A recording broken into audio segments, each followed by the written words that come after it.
শেষ সপ্তাহে আমরা দেখলাম অনেক বাধা বিপত্তির পর শেষমেশ এক হলো আর্য আর অপর্ণা। তবে বিয়ের অনুষ্ঠান চলাকালীন প্রত্যেক মুহূর্তে আর্যর মনে পড়ে তার প্রাক্তন স্ত্রী রাজনন্দিনীর কথা। অন্যদিকে অপুও যেন এক অদৃশ্য উপস্থিতি অনুভব করে চলেছে সবসময়। নিজের মেয়ের জীবনের সবচেয়ে গুরুত্বপূর্ণ দিনেও অপুর বাবা সতীনাথ গভীর ভাবনায় ডুবে রয়েছে। আর এই ভাবনার কারণ তাদের বসতবাড়ি। মীরা সতীনাথকে জিজ্ঞাসা করেছিল আর্য বিয়ের জন্য ৭৫ লাখ টাকা খরচ করেছে, কিন্তু নিজের মেয়ের বিয়েতে সতীনাথের কি অবদান। এই শুনে প্রচণ্ড অপমানিত বোধ করে সতীনাথ, আর তারপরেই নিজের বাড়ি বিক্রি করে দেয়।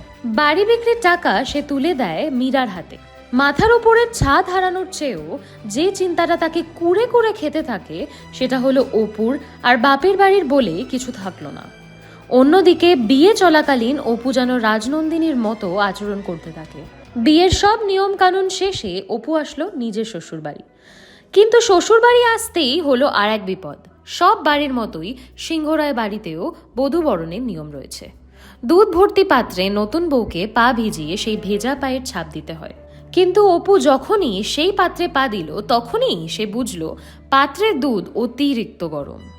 এই দেখে রাজনন্দিনী চিন্তায় পড়ল, দুধটা এত গরম হলো কিভাবে। তার মনে হতে থাকলো এমন দৃশ্য যেন আগেও দেখেছে সে।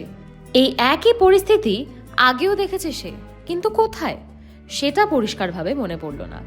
রাজলক্ষ্মীর যেন মনে হলো এই সব কিছুর জন্য দায়ী রাজনন্দিনী। আর মনে মনে সে রাজনন্দিনীর কাছে অনুরোধ করলো আর্য আর অপুর যেন কোনো ক্ষতি না করে সে। নিয়মকানুন সেরে আর্য আর অপু নিজেদের ঘরের দিকে এগোলো, কিন্তু উপরে ওঠা মাত্রই অপু যেন সেই অদৃশ্য উপস্থিতি আবার অনুভব করলো। আর এরই মধ্যে অর্ক পা পিছলে সিঁড়ি থেকে পড়ে যাওয়ার সময় অপু তাকে ভাই বলে ডাক দেয়। এই ডাক শুনে সবাই অবাক হয়ে গেল। অর্ককে অপু কোনোদিনই ভাই বলে ডাকত না, কিন্তু রাজনন্দিনী ডাকত। তবে কি? সবকিছু একটু ধাতস্থ হতেই অপর্ণা অর্ককে বলে আজ থেকে সে তাকে আর স্যার বলে ডাকবে না, বরং আজ থেকে তারা বন্ধু। এই শুনে সবার মুখে হাসি ফুটে উঠল, কিন্তু কিঙ্করের মনে এখনো রাজনন্দিনীকে নিয়ে সন্দেহ রয়েছে। আর্য আর অপুকে শান্তিতে সংসার করতে দেবে তো সে? বিয়ের পরের ভাত কাপড়ের দায়িত্ব নেওয়ার ঠিক আগেই আর্য এমন এক কথা বলে ফেলল যা সম্পর্কের সমীকরণ আরও জটিল করে তুলল। আর্য বলল সে অপুর ভাত কাপড়ের দায়িত্ব নেবে না, বরং সে চায় অপু নিজেই স্বাবলম্বী হোক, যেমনটা সে বিয়ের আগে ছিল। আর সেই কারণেই আর্য অপুকে একটা উপহার দিল।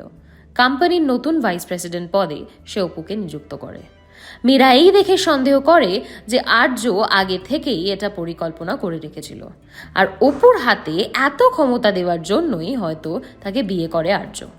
কাল রাত্রির পরের দিন বৌভাতের সময় নিমন্ত্রিতদের ভিড়ের মধ্যে মীরা দেখতে পায় মেঘরাজকে। তবে কি আর্য আর অপুর জীবনে আবার নতুন বিপদ ডেকে আনবে মেঘরাজ?